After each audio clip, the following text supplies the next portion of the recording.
3টি মামলায় 21 জন আসামির বিভিন্ন মেয়াদে সাজা হয়েছে।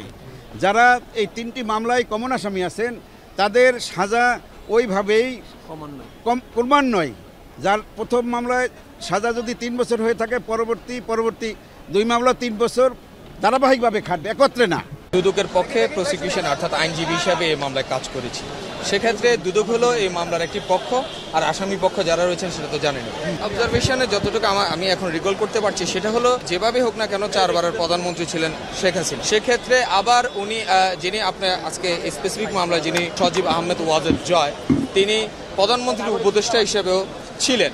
সেক্ষেত্রে তিনি একটা দেশের প্রধানমন্ত্রীর ছেলে হিসেবে রায়ের ভিতরে কিন্তু বিজ্ঞ আদালত কিন্তু স্পেসিফিকলি একটা ওয়ার্ড, আমাদের যিনি মাননীয় বিচারক ছিলেন আব্দুল্লাহ আল মামুন, তিনি স্পেসিফিকলি একটি ওয়ার্ড উল্লেখ করেছেন যে গ্রিডি আই, অর্থাৎ এই যে আপনার জনসাধারণ বা জনসাধারণের সম্পত্তির উপর রাষ্ট্রের সর্বোচ্চ পর্যায়ের ব্যক্তি হয়েও ওনারা যে আপনার একটা গ্রিডি আই তাকিয়ে যে আপনারা যে এটা যে আত্মসাৎ করার জন্য বা অবৈধ উপায়ে দুর্নীতির মাধ্যমে ওনারা এটা গ্রহণ করার চেষ্টা করেছেন, সেটাকে উনি অত্যন্ত আশ্চর্য হয়েছেন এবং এটাকে ডিসকারেজ করেছেন। এবং ভবিষ্যতে যারা রাষ্ট্র পরিচালনায় থাকবেন অথবা যারা সরকারি কর্মকর্তা রয়েছেন অথবা এই ধরনের সুযোগ নেওয়ার যাদের আসলে সুযোগ রয়েছে তাদেরকে তাদের জন্য এই রায়টা দৃষ্টান্ত হিসাবে আপনার রেখে সাজার বিষয়ে আমরা কমিশনের সাথে আলাপ আলোচনা করে আমরা পরবর্তী সিদ্ধান্ত জানাবো।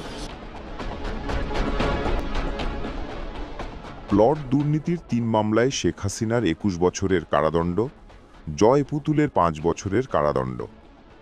ঢাকার বিশেষ জজ আদালত 5-এর বিচারক মোহাম্মদ আবদুল্লাহ আল মামুন এই রায় ঘোষণা করেন। রায় ঘোষণাকে কেন্দ্র করে ঢাকা মহানগর দায়রা জজ আদালত প্রাঙ্গণে কঠোর নিরাপত্তা ব্যবস্থা গ্রহণ করা হয়। অতিরিক্ত পুলিশ সদস্যের পাশাপাশি বিজিবি সদস্যদেরও মোতায়েন করা হয়।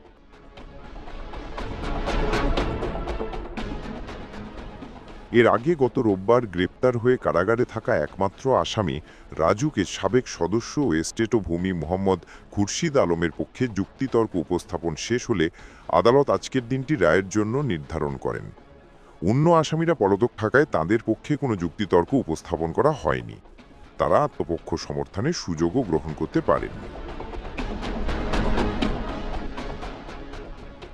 রাষ্ট্রপক্ষের আইনজীবী খান মোহাম্মদ মাইনুল হাসান লিপন আদালতে বলেন, আসামিদের বিরুদ্ধে আনা অভিযোগ প্রমাণিত হওয়ায় সর্বোচ্চ সাজা হিসেবে যাবজ্জীবন কারাদণ্ড প্রত্যাশা করা হয়েছিল।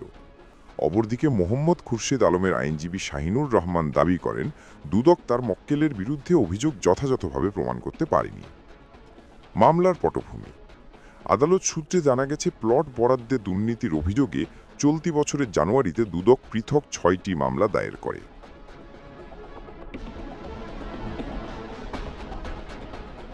এসব মামলায় সাবেক প্রধানমন্ত্রী শেখ হাসিনা, তার ছেলে সজীব ওয়াজেদ জয়, মেয়ে সাইমা ওয়াজেদ পুতুল, বোন শেখ রেহানা, রেহানার মেয়ে টিউলিপ রিজওয়ানা সিদ্দিক, ছেলে রাদওয়ান মুজিব সিদ্দিকদের মেয়ে আজমিনা সিদ্দিক সহ আরও অনেকে আসামি হন। শেখ পরিবারের সদস্যদের পাশাপাশি জাতীয় গৃহায়ন ও গণপূর্ত মন্ত্রণালয় ও রাজুকের একাধিক সাবেক ও বর্তমান কর্মকর্তা কর্মচারীকেও এসব মামলায় অভিযুক্ত করা হয়।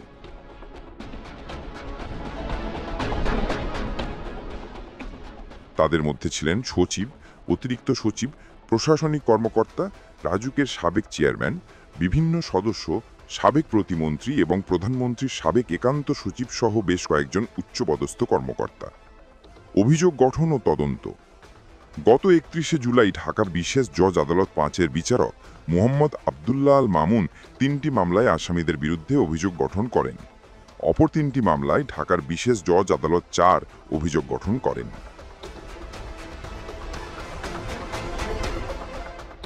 মামলার সূত্র অনুযায়ী 14ই জানুয়ারি সাবেক প্রধানমন্ত্রী শেখ হাসিনা সহ 8 জনের বিরুদ্ধে একটি মামলা করা হয়। পরে তদন্ত শেষে 10ই মার্চ তদন্তে পাওয়া আরও 4 জন সহ মোট 12 জনের বিরুদ্ধে অভিযোগপত্র দাখিল করা হয়। অপর একটি মামলায় সাইমা ওয়াজেদ পুতুল ও শেখ হাসিনা সহ 16 জনকে আসামি করা হয়। ওই মামলায় তদন্তে পাওয়া আরও 2 জন যোগ হয়ে মোট 18 জনের বিরুদ্ধে অভিযোগপত্র জমা দেওয়া হয়। অপর একটি মামলায় সজীব ওয়াজেদ জয়ের প্লট বরাদ্দের অনিয়মের অভিযোগে শেখ হাসিনা সহ 15 জনের বিরুদ্ধে মামলা করা হয়। এবং পরে তদন্তে আরও 2 জন যুক্ত হয়ে মোট 17 জনের বিরুদ্ধে অভিযোগপত্র দাখিল করা হয়। অভিযোগের মূল বিষয় কি? মামলার অভিযোগপত্রে বলা হয়, সরকারের সর্বোচ্চ পদে থাকার সময় সাবেক প্রধানমন্ত্রী শেখ হাসিনা ও তার পরিবারের সদস্যরা ক্ষমতার অপব্যবহার করেন। যোগ্যতা না থাকা সত্ত্বেও তারা পূর্বাচল আবাসন প্রকল্পের 27 নম্বর সেক্টরে 10 কাঠা করে প্লট বরাদ্দ নেন।